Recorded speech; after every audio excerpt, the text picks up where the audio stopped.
देश के अंदर हिंसा फैलाने में भाजपा ने कोई कसर नहीं छोड़ी है। अब इनका प्रवक्ता लाइव डिबेट में बोल रहा है कि मैं राहुल गांधी के सीने में गोली मार दूंगा। लाइव डिबेट में इतनी बड़ी बात बोल रहे हैं कि मैं राहुल गांधी के सीने में गोली मार दूंगा। कहाँ है कानून, कहाँ है प्रशासन?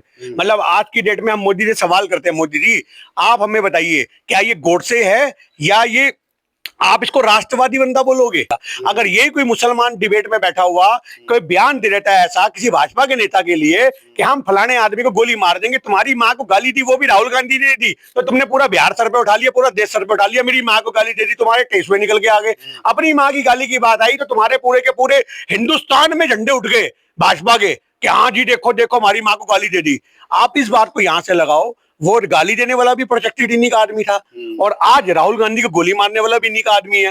तो कहां है ये दोहरा मापदंड? क्यों? क्या कोई कार्रवाई करेगी भाजपा? तो जिस देश के अंदर क्रांति की शुरुआत होती है ना साहब, तो ये जेल जूल तो इनाम होता है। आप इस बात को समझो, क्रांतिकारियों के लिए जेल जो होती है वो एक इनाम होती है। हम कोई भाजपा के नेता थोड़ी ना जो कुकर्म में जेल जा रहे हैं कि किसी बहन बेटी का बलात्कार कर दिया, कहीं लूट मार कर ली, कहीं वेश्यावृत्ति के अड्डे चल रहे हैं। इनके कितने नेताओं का ये सब काम है। सोनम वांगचुक जैसा आदमी जो देश के हित में काम कर रहा है उसके तुम खिलाफ खड़े हो रहे हो, उसे पाकिस्तानी एजेंट बता रहे हो।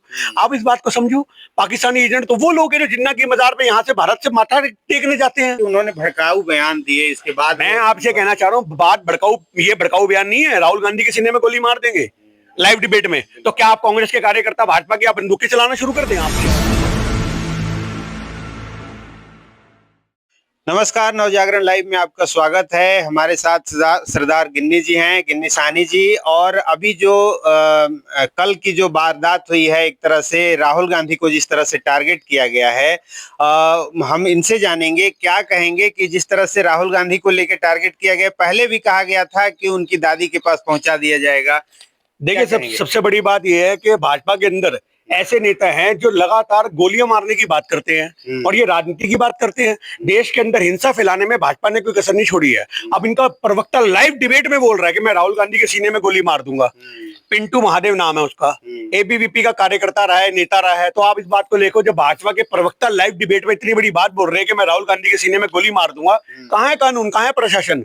मतलब आज की डेट में हम मोदी से सवाल करते हैं, मोदी जी आप हमें बताइए, क्या ये गोडसे है या ये आप इसको राष्ट्रवादी बंदा बोलोगे या आप इसको गोडसे के आतंकवादी कहोगे? आप तो लगातार गोडसे की भी पूजा करते हो, तो आपने ऐसी गोडसे भर्ती कर रखे हैं क्या जो लगातार विपक्ष पे गोलियां मारने की बात करते हैं? राजनीति जो होती है वो विचारों का मतभेद होती है। आपके मेरे विचार एक दूसरे से ऑपोजिट हो सकते हैं, पर मैं आपके मान सम्मान में कोई गाली गलौज करके मार धाड़ नहीं कर सकता। तो ये समझना पड़ेगा कि भाजपा ने ऐसे लोगों को प्राथमिकता दे रखी है अपनी पार्टी के अंदर जो लगातार मारने कूटने की बात करते हैं, हिंसा फैलाने की बात करते हैं। और मैं ये बात कहता हूँ कि इनके घर पे बुलडोजर कब चलेगा? अगर ये कोई मुसलमान डिबेट में बैठा हुआ कोई बयान दे देता है ऐसा किसी भाजपा के नेता के लिए कि हम फलाने आदमी को गोली मार देंगे, तुम्हारी माँ को गाली दी वो भी राहुल गांधी ने दी, तो तुमने पूरा बिहार सर पे उठा लिया, पूरा देश सर पे उठा लिया। मेरी माँ को गाली दे दी, तुम्हारे टेस्ट में निकल के आ गए। अपनी माँ की गाली की बात आई तो तुम्हारे पूरे के पूरे हिंदुस्तान में झंडे उठ गए भाजपा के कि हाँ जी देखो देखो हमारी माँ को गाली दे दी। आप इस बात को यहां से लगाओ, वो गाली देने वाला भी प्रोटेक्टेड इन्हीं का आदमी था और आज राहुल गांधी को गोली मारने वाला भी इन्हीं का आदमी है। तो कहां है ये दोहरा मापदंड? क्यों? क्या कोई कार्रवाई करेगी भाजपा? तो ये समझना पड़ेगा कि हमारे देश के हालात कहां जा रहे हैं। एक इंसान जो मोहब्बत की बात करता है, पैगाम देता है मोहब्बत का, तो मुझे गोली मारने की बात करोगे? हमें तो बिल्कुल ऐसे लोगों को ताकत कहां से मिलती है? ताकत सरकार दे रही है, सरकार में बैठे सत्ता में बैठे लोग हैं। आपको पता होगा गोडसे को ताकत कहां से मिली थी महात्मा गांधी की छाती में गोली मारने की? आप यहाँ पे बताओ। उसे ताकत देने वाले भी तो ये हिंदू संघ के लोग थे। उसको हिंदू महासभा वालों ने तो चढ़ाया था, हाँ हाँ करो करो करो करो कोई दिक्कत नहीं है। तो आप इस बात को लो कि जब हमारे देश के अंदर ऐसे वाक्य होते हैं तो इसके पीछे राजनीतिक साजिशें होती हैं। ये पिंटू महादेव की जबान नहीं थी, ये पूरे भाजपा की जबान है। क्योंकि जब एक प्रवक्ता टीवी की डिबेट में बैठा होता है ना, तो वो किसी पार्टी को रिप्रेजेंट करता है। उसके द्वारा हर एक निकला हुआ वर्ड एक पार्टी का शब्द होता है, वो अकेले का फैसला नहीं होता। तो हम तो ये कहना चाह रहे हैं भाजपा बोल रही है गोली मारेंगे छाती में, पिंटू महादेव को क्यों बात कर रहे हो? ये तो पूरी भाजपा की बात ही होगी ना फिर इसके अंदर। क्योंकि टीवी प्रवक्ता में बैठा आदमी जब भी कोई शब्द का उजागर करता है तो वो पूरी पार्टी को रिप्रेजेंट करता है।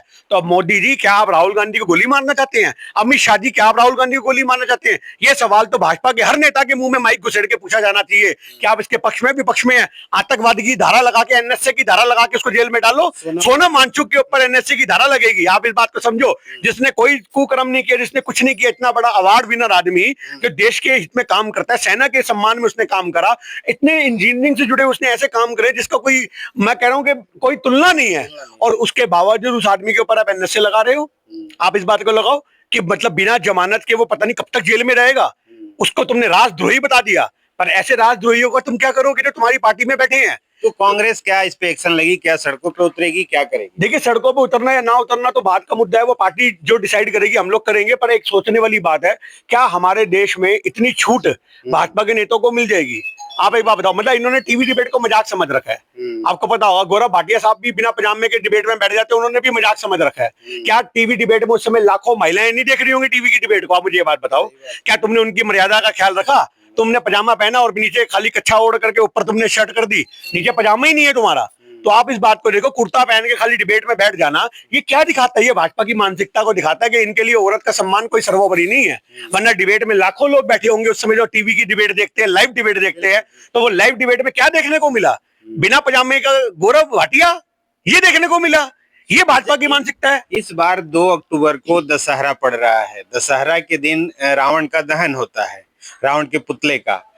कुछ लोग ये कह रहे हैं कि इस बार मतलब ऐसा संयोग बना है कि गांधी जयंती भी है, तो एक को राम ने मारा था और एक को नाथूराम ने मारा था।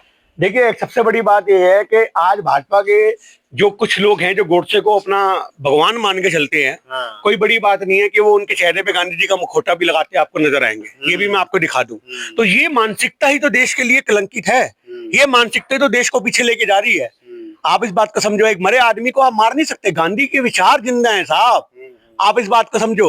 विश्व के 119 देशों में जिस आदमी का पुतला है, उसको तुम यहाँ पे अपमानित करके क्या हासिल कर लोगे? तुम अपने देश की बेइज्जती करते हो, अपने मुल्क की बेइज्जती करते हो जब ऐसी बात करते हो। तो ये समझना पड़ेगा कि हमारा देश किस ओर जा रहा है। अच्छा, दूसरी तरफ सोनम वांगचुक की बात करें तो उनकी गिरफ्तारी हो गई है, और उस गिरफ्तारी के बाद उन्होंने ये कहा कि हमारी गिरफ्तारी के बाद आग ये और भड़केगी, ये शांत नहीं होगा, आंदोलन कमजोर नहीं होगा। और देखिए, सोनम वांगचुक की गिरफ्तारी का हम स्वागत करते हैं।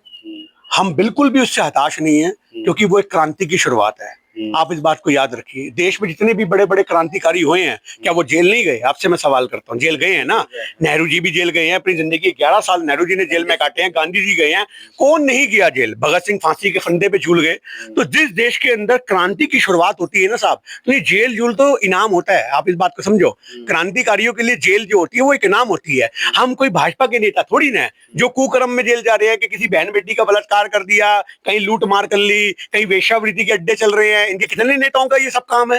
तो ऐसे लांछन वाले कामों पे जेल जाओ तो लानत है, पर अगर देश के लिए एक आवाज बुलंद करते हुए जेल जाओ तो ये सम्मान है, और खुले हाथों से हम स्वागत करेंगे सोनम वांगचुक जी का जब वापसी आएंगे। और आज हम एक ही बात कहना चाहते हैं कि बहुत सारे लोग उसको यहां से भी जोड़ रहे हैं कि 370 के विरोध में वो चुप बैठे थे, भाजपा ने उनसे वादा किया, वादा खिलाफी की तो वो सड़कों पे आ गए।